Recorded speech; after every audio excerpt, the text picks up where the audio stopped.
काकू म्हणलं काय आपले अजयराव काका नाही का घरी? कसं जरासं भेटत होतं बा, त्याले फोन काही उचलून नाही राहिले ते. हो का? बरं बरं, मग पाहिजे ना मिळवून. आता काहून, काय होतं, काम होतं काही? नाही पैसे होते, काय बिजा झालं होते बा, कायच करा ट्रॅक्टरचं. मग काय आता डिझेलचे पैसे निघत नाहीत. पण आता पट्टी पास मारली ती पहिली, हो आता ते झालं, अजून डबल गवत निघालं, उताळ हे ते डबल मारली, तर त्याचेही पैसे राहिले. सांगा आता काय करावं, आता किती मागाले आहो?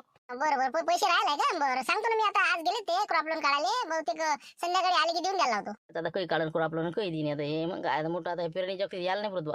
हो ना, पण ते कसं मग अशानं मग माणूस पेरणी देत नाही ना. कसे रेग्युलर व्यवहार असले चांगले क्लिअर तर माणूस येते. हो सांग ना बा, कसं काकाला जरा अर्जंट हो पैशाचं. हो ना, का बुडवलेच बाबा तसे, असे म्हणता की काय देत नाही का? आजपर्यंत पैसे दिले नाही का त्याला? का कोणते डबल तुमचे पैसे? नाही ना, तसा विषय नाही. नाही तर कसं आम्हाला डिझेल टाका लागते, नाही डिझेलले पैसे नाही लागत. कमीत कमी डिझेलचे तर द्यायला पाहिजे लोकांना. काहीच नाही देत ना लोक. मग किस्तावाले तिकडे फोनावर फोन करते आम्हाला. मग काय तर आमचं आम्हाला माहिती, ट्रॅक्टरवाल्याचं मोठं कठीण काम आहे ना. सांग बा आल्यावर द्यायला म्हणा, कसं पैसे द्यायचं म्हणा ते. हो आता मला एक तर ते पेरणी आणला ते नवी विकत पैसे द्यायला लावजा.